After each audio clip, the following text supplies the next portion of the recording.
আমাদের আজকের ক্লাসের টপিক ভেজাল ও বিশুদ্ধতা। আর আজকের ক্লাসে আমরা ভেজালযুক্ত চুনাপাথর আর এক্সাম্পল হিসেবে চুনাপাথর নিয়েছি। আর এখানে আমরা কমপ্লিট করব হচ্ছে ডব্লিউ গ্রাম ভেজালযুক্ত চুনাপাথর আর ভেজালযুক্ত ডব্লিউ গ্রাম চুনাপাথর। এই দুই ধরনের কোশ্চেন আসবে, ওই দুই ধরনের কোশ্চেন সহ থিওরি এক্সপ্লেইন করব। সো আমাদের ফার্স্ট ম্যাথের ভিতরেই আমাদের থিওরি এক্সপ্লেইন করা হবে।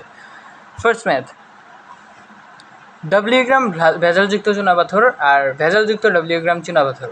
সো প্রথমটা, ডব্লিউ গ্রাম ভেজালযুক্ত চুনাপাথর মানে হচ্ছে এখানে ভেজালের পরিমাণ হচ্ছে ডব্লিউ। এখানে যদি 12 গ্রাম চুনাপাথর দেওয়া থাকে তাহলে 12 গ্রাম হচ্ছে ভেজাল, আর চুনাপাথরের পরিমাণটা এক্স্যাক্টলি দেওয়া নেই, শুধুমাত্র ভেজালের পরিমাণটা দেওয়া আছে। আবার ভেজালযুক্ত ডব্লিউ গ্রাম চুনাপাথর মানে হচ্ছে চুনাপাথর আর ভেজাল, মানে ভেজাল মিশ্রিত চুনাপাথরের পরিমাণটা এখানে এই ডাব্লিউ দেওয়া আছে। এটা যদি 66 গ্রাম হয় তাহলে 66 গ্রাম হবে, 72 গ্রাম হলে 72 গ্রাম হবে। চুনাপাথর এবং ভেজাল দুটোটাই দুইটাই এটার ভিতর ইনক্লুডেড। আর এইটা প্রথমটার ক্ষেত্রে শুধুমাত্র ভেজালের পরিমাণটা ইনক্লুডেড। সো এটা কোশ্চেনে যখন আসবে তখন কোশ্চেনটা বুঝতে হবে ফার্স্টে কি ডব্লিউ নাকি ভেজালযুক্ত কি ডব্লিউর পরে নাকি আগে। ডব্লিউর পরে হলে শুধুমাত্র ভেজালের পরিমাণ, আর ভেজালের এই ডাব্লিউর আগে ভেজালযুক্ত লেখা থাকলে চুনাপাথর এবং ভেজাল দুইটার পরিমাণই এই ডাব্লিউতে ইনক্লুডেড। সো প্রথম ম্যাথ, 15.82 গ্রাম ভেজালযুক্ত চুনাপাথরে হাইড্রোক্লোরিক অ্যাসিড মিশিয়ে 37 ডিগ্রি সেলসিয়াস তাপমাত্রায় 750 মিলিমিটার এইচজি চাপে 2.53 লিটার CO2 গ্যাস পাওয়া গেল। চুনাপাথরে ভেজালের পরিমাণ কত? সো এই দুইটা লেখা আমরা ফলো করি। এখানে ভেজালযুক্ত হচ্ছে এই ডব্লিউ এর, এটা হচ্ছে ডব্লিউ এর মান, ভেজালযুক্ত হচ্ছে ডব্লিউ এর পরে। সুতরাং হচ্ছে এখানে শুধুমাত্র ভেজালের পরিমাণটা দেওয়া আছে।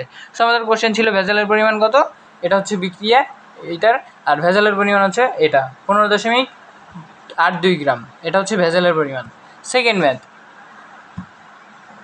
ভেজালযুক্ত 15.82 গ্রাম চুনাপাথরে হাইড্রোক্লোরিক অ্যাসিড মিশিয়ে 37 ডিগ্রি সেলসিয়াস তাপমাত্রায় 750 mmHg চাপে 2.53 লিটার কার্বন ডাইঅক্সাইড পাওয়া গেল। সেম কোশ্চেন, জাস্ট ভেজালযুক্ত আগে ছিল পরে ছিল, এখানে আগে চলে আসছে। চুনাপাথরে ভেজালের পরিমাণ কত, এটা হচ্ছে এই ভেজালযুক্ত ডব্লিউ গ্রাম চুনাপাথর এই ফরম্যাটের কোশ্চেন।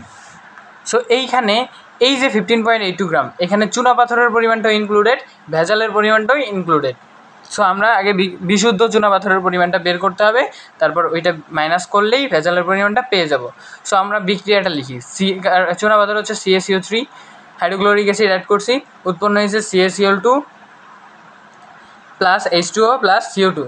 সো এইখানে আমরা স্টয়কিওমেট্রিক ফর্মুলাটা অ্যাপ্লাই করব। এখানে আমাদের কোশ্চেনে চুনাপাথরের ইনফরমেশন দেওয়া আছে, কার্বন ডাইঅক্সাইডের ইনফরমেশন দেওয়া আছে, কার্বন ডাইঅক্সাইড আর চাপ দেওয়া আছে, তাপমাত্রা দেওয়া আছে। সো যেহেতু চুনাপাথর আর কার্বন ডাইঅক্সাইডের ইনফরমেশন দেওয়া আছে, তাহলে এই বিক্রিয়া থেকে আমরা স্টয়কিওমেট্রিক ফর্মুলা অ্যাপ্লাই করব CaCO3 এবং CO2 এর উপরে। তাহলে স্টয়কিওমেট্রিক ফর্মুলা অনুসারে মানে এটার মোল সংখ্যাকে সহগ দ্বারা ভাগ। সো এটা সহগ 1। সো CaCO3 মোলের সহগ 1 দ্বারা ভাগ করলে নিচে 1 না দিলেও কিছু যায় আসে না। কার্বন ডাইঅক্সাইডের ক্ষেত্রেও সহগণ মোল দ্বারা ভাগ করলে সেই একই কথা, 1 বসানো লাগে না। So NCaCO3 equal to NCO2। দেন এখানে আমাদের কি ইনফরমেশন দেওয়া আছে, চুনাপাথরের ভর দেওয়া আছে, তাহলে ভর সম্পর্কিত সূত্র হচ্ছে N = W/m। তাহলে W/m আমরা এই সূত্রটা অ্যাপ্লাই করছি। আর কার্বন ডাইঅক্সাইডের ক্ষেত্রে হচ্ছে আয়তন, চাপ, তাপমাত্রা দেওয়া আছে। সো চাপ তাপমাত্রা সম্পর্কিত সূত্রটা হচ্ছে PV/RT। সো কার্বন ডাইঅক্সাইডের ক্ষেত্রে আমরা এখানে N এর জায়গায় N = PV/RT বসাইছি। চুনাপাথরের হচ্ছে আণবিক ভর হচ্ছে 100 গ্রাম, সুতরাং হচ্ছে WM এর জায়গায় 100 বসিয়ে দিছি। চাপ দেওয়া আছে হচ্ছে 750 mm। সো 750 mmHg-কে 760 mmHg দ্বারা ভাগ করলে আমরা চাপটা ATM পেয়ে যাব। সো ATM নিতে হবে। সো 760 দ্বারা ভাগ করে দিছি। আয়তন দেওয়া আছে হচ্ছে ভি এর মান 2.53 লিটার। সো ভি এর মান 2.53 লিটার বসিয়ে দিছি। দেন আর এর মান 0.821 মুখস্থ। তারপর হচ্ছে তাপমাত্রা দেওয়া আছে হচ্ছে 37 ডিগ্রি সেলসিয়াস, এটাকে ফারেনহাইটে নিলে 270 দ্বারা 270-এর সাথে যোগ করতে হবে, যোগ করলে 310 চলে আসবে। সো যখন আমরা এটাকে ক্যালকুলেট করব, ডব্লিউ এর মানটা আসবে 9.8 গ্রাম। সো এটা হচ্ছে 9.8 গ্রাম হচ্ছে বিশুদ্ধ চুনাপাথরের পরিমাণ, বিশুদ্ধ চুনাপাথরের ভর। সো সেইখান থেকে ভেজালযুক্ত চুনাপাথরের ভর ছিল 15.82 গ্রাম। সো এই 15.82 গ্রাম থেকে 9.8 গ্রাম মাইনাস করে দিলেই তো শুধুমাত্র ভেজালের পরিমাণটা বের হয়ে যায়। তো যখন আমরা মাইনাস করব শুধুমাত্র ভেজালের পরিমাণ বের হবে 6.02 গ্রাম।